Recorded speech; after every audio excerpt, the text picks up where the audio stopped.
नमस्कार दोस्तों, मैं मिथुन सिंह स्वागत करता हूं आप सभी का इस प्लेटफॉर्म पे। आशा करता हूं आप सभी अच्छे होंगे। आप लोगों को मैं बता दूं कि सी टेट की ऑफिशियल आंसर की आ चुकी है। जी हां, मैंने क्वेश्चन नंबर 1 से लेकर के 30 तक के सारे ऑफिशियल आंसर की को अपलोड कर चुका हूं मैं। कमेंट सेक्शन में लिंक आपको मिल जाएगा इसका, या फिर आप प्लेलिस्ट से जाके देख सकते हो। तो चलिए अब मैं मैथ्स के ऑफिशियल आंसर की आपके सामने मैच करता हूं। ये पेपर 1 का मैथ्स है, पेपर 2 वाले इसे ना मिलाएं। तो चलिए देखते हैं क्वेश्चन नंबर 1 का जो 31 का जो आंसर है वो है, निम्नलिखित क्रियाकलापों में से किससे विद्यार्थियों में त्रिविमीय विवेचन विकसित होने की सर्वाधिक संभावना है। तो इसका जो राइट आंसर होगा दोस्तों वो हो जाएगा ऑप्शन नंबर 4। आगे बढ़ते हैं क्वेश्चन नंबर 32 की ओर। बच्चों को भिन्न की संकल्पना पढ़ाने के लिए निम्नलिखित में से क्या अत्यंत उपयुक्त है। तो इसका जो राइट आंसर हो जाएगा दोस्तों वो हो जाएगा कजिकनियर छड़ें। आगे बढ़ते हैं क्वेश्चन नंबर 33 की ओर। गणित की प्रकृति के विषय में निम्नलिखित में से कौन सा कथन सत्य नहीं है। तो इसका जो राइट आंसर होगा दोस्तों वो हो जाएगा ऑप्शन नंबर 4। ये ऑफिशियल आंसर की के अकॉर्डिंग मैं मिला रहा हूं, तो आप लोग मिला सकते हैं और दोस्तों तक इसे शेयर करना है। नए हो तो चैनल को सब्सक्राइब कर लेना है। नीचे जो रेड बटन दिख रहा होगा आपको, छोटा सा बेल आइकन, वो भी दबा देना है आपको। बढ़ते हैं क्वेश्चन नंबर 34 की ओर। शुद्ध कथन को पहचानिए। तो जी हाँ, शुद्ध कथन इसका जो राइट आंसर होगा दोस्तों वो हो जाएगा ऑप्शन नंबर 1 ही। आगे बढ़ते हैं क्वेश्चन नंबर 35 की ओर। निम्नलिखित कथनों में से किसमें संख्या 3 का प्रयोग क्रम सूचक भाव में हुआ है। तो इसका जो राइट आंसर होगा दोस्तों वो हो जाएगा ऑप्शन नंबर 2। आगे बढ़ते हैं क्वेश्चन नंबर 36 की ओर। प्राथमिक स्तर पर त्रिभुजों की अवधारणा का परिचय देने के संबंध में शुद्ध कथन को पहचानिए। तो इसका जो राइट आंसर होगा दोस्तों वो हो जाएगा ऑप्शन नंबर 1। आगे बढ़ते हैं क्वेश्चन नंबर 37 की ओर। गणितीय क्रम के संबंध में शुद्ध कथन को पहचानिए। तो इसका जो राइट आंसर होगा दोस्तों वो हो जाएगा ऑप्शन नंबर 2। आगे बढ़ते हैं क्वेश्चन नंबर 38 की ओर। 3 क्रमांगत संख्याओं का योग क्या है। इसका जो राइट आंसर होगा दोस्तों वो हो जाएगा ऑप्शन नंबर 3। आगे बढ़ते हैं क्वेश्चन नंबर 39 की ओर। एक विभाजक के प्रश्न में भाजक भागफल का 5 गुना और शेषफल का 2 गुना है। यदि शेषफल 5 है तो संख्या क्या है आपको बताना है। तो इसका जो राइट आंसर होगा दोस्तों वो हो जाएगा ऑप्शन नंबर 4 यानी कि 25। आगे बढ़ते हैं क्वेश्चन नंबर 40 की ओर। निम्नलिखित भिन्नों में से सबसे बड़ी और दूसरी सबसे बड़ी भिन्न कौन सी है आपको बताना है। तो इसका जो राइट आंसर होगा दोस्तों वो हो जाएगा ऑप्शन नंबर 2। आगे बढ़ते हैं 41 की ओर। एक वर्ग के रूप में तार 144 सेंटीमीटर स्क्वायर का क्षेत्रफल घेरती है। यदि इसी तार को एक आयत के रूप में मोड़ा जाए जिसकी लंबाई 16 सेंटीमीटर है तो इसका कितना क्षेत्रफल घेरा जाएगा। तो बिल्कुल इसका जो राइट आंसर होगा दोस्तों 41 का वो जाएगा 4 के साथ यानी कि 128। आगे बढ़ते हैं 1 सेंटीमीटर इंटू 1 सेंटीमीटर वाले 48 छोटे वर्गों के कुल कितने प्रकार से व्यवस्थित किया जा सकता है कि परिमाणिक क्षेत्रफल 48 सेंटीमीटर स्क्वायर हो। तो इसका जो राइट आंसर होगा दोस्तों वो होगा ऑप्शन नंबर 4 यानी कि 5। आगे बढ़ते हैं क्वेश्चन नंबर 43 की ओर।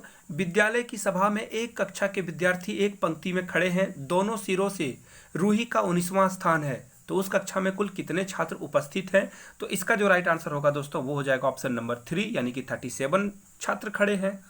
आगे बढ़ते हैं क्वेश्चन नंबर 44 की ओर। अस्मिता विद्यालय की गोष्ठी में 8:30 बजे सुबह से 15 मिनट पहले पहुंची। वह अपने सहकर्मी से आधा घंटा पहले पहुंची जो कि गोष्ठी के लिए 40 मिनट देर से पहुंचा। तो गोष्ठी का निर्धारित समय क्या था। तो इसका जो राइट आंसर होगा दोस्तों वो हो जाएगा ऑप्शन नंबर 1। आगे बढ़ते हैं क्वेश्चन नंबर 45 की ओर। विभिन्न स्टेशनरी लेखन सामग्रियों वस्तुओं की दरें जो है नीचे दी गई है और आपको बताना था कि सोहन ने 1 packet crayon, 2 pencil, 2 packet sketch pen, 1 कैंची, चमकीले कागज की 5 सीटें और 1 पैकेट सजावटी स्टिकर खरीदते हैं तो उसको कितना भुगतान करना होगा। तो इसका जो राइट आंसर होगा दोस्तों 45 का 4 यानी कि 100 रुपये और 50 पैसा, यानी कि इसका जो राइट आंसर होगा वो जाएगा ऑप्शन नंबर 4। बढ़ते हैं क्वेश्चन नंबर 46 की ओर। एक संख्या 100 के आधे से अधिक है, यह 6 दहाई से अधिक और 6 दहाई से कम है। इसके अंकों का गुणन का जो योग है वो 9 है। इसका दहाई अंक इकाई अंक का 2 गुना है। तो संख्या आपको बताना था। तो इसका जो राइट आंसर होगा वो हो जाएगा ऑप्शन नंबर 3 यानी कि 63 इसका राइट आंसर होगा। ऑप्शन नंबर 3 इसका करेक्ट होगा। आगे बढ़ते हैं क्वेश्चन नंबर 47 की ओर। एक 5 अंकों वाली संख्या में 100वें स्थान का अंक 10,000वें स्थान के अंक का 3/4 और 10वें स्थान का अंक 100वें स्थान के अंक का 2/3 है। 10वें स्थान का अंक सबसे छोटी अभाज्य संख्या का वर्ग है और 1000वें स्थान का अंक 1 अंक वाली सबसे छोटी अभाज्य संख्या है। यदि इकाई स्थान का अंक सबसे बड़ी 1 अंक वाली विषम संख्या है तो संख्या क्या है? तो 47 का जो राइट आंसर होगा वो हो जाएगा ऑप्शन नंबर 2। बढ़ते हैं क्वेश्चन नंबर 48 की ओर। एक रेलगाड़ी पटना से 30 मई 2020 को 23:40 घंटे पर चलती है और मुंबई 1 जून 2020 को 5:15 पर पहुंचती है। तो रेलगाड़ी की यात्रा का कुल समय कितना है? तो इसका जो राइट आंसर होगा हो जाएगा ऑप्शन नंबर 3। आगे बढ़ते हैं क्वेश्चन नंबर 49 की ओर। 16 लीटर धारिता वाले एक बाल्टी पूर्ण रूप से पानी से भरी हुई है। बाल्टी के इस पानी को छोटे छोटे बर्तनों में भरा जाना है। बाल्टी में भरे समस्त पानी का एक मग द्वारा 50 पूर्णतः भरकर छोटे छोटे बर्तनों में स्थानांतरित किया जाता है। तो मग की धारिता क्या है? तो आपको बताना था। इसका जो राइट आंसर होगा दोस्तों 49 का वो होगा 1 नंबर। आगे बढ़ते हैं। 17,863 पाने के लिए 8,088 और 8808 को योग में क्या घटाना होगा? तो इसका जो राइट आंसर होगा दोस्तों वो होगा ऑप्शन नंबर 4। आगे बढ़ते हैं। 51 का जो आंसर होगा वो होगा आपका 51 का जो राइट आंसर होगा दोस्तों वो होगा 1 नंबर। आगे बढ़ते हैं 52 की ओर। 52 का जो राइट आंसर है दोस्तों वो है ऑप्शन नंबर 4 यानी कि 15 किलोमीटर। आगे बढ़ते हैं 53 की ओर। गणित के कक्षा कक्ष में अध्यापक निम्नलिखित में से कुछ प्रश्न प्रस्तुत करता है। तो इसका राइट आंसर क्या है? ये है।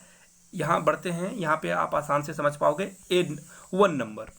आगे बढ़ते हैं। गणित के शिक्षण अधिगम संदर्भ में निम्नलिखित में से कौन सी प्रक्रिया वांछनीय है? तो इसका जो राइट आंसर है दोस्तों वो है ऑप्शन नंबर 3। आगे बढ़ते हैं क्वेश्चन नंबर 55 की ओर। रोहित ने अनुभव किया वर्ग एक समचतुर्भुज और आयत दोनों ही है। वह वैन हील के मानसिक चिंतन के कौन से चरण पे है? तो इसका जो राइट आंसर होगा दोस्तों वो होगा ऑप्शन नंबर 4। आगे बढ़ते हैं 56 की ओर। गणित के शिक्षण अधिगम पर निम्नलिखित में से किसका प्रभाव होने की संभावना न्यूनतम है? तो इसका जो राइट आंसर होगा दोस्तों वो होगा ऑप्शन नंबर 1। आगे बढ़ते हैं 57 की ओर। गणित के शिक्षण अधिगम के विषय में निम्नलिखित में से कौन सा कथन सत्य नहीं है? तो इसका राइट आंसर होगा ऑप्शन नंबर 3। आगे बढ़ते हैं क्वेश्चन नंबर 58 की ओर। किन्हीं दो पूर्ण संख्याओं का योग एक पूर्ण संख्या होता है।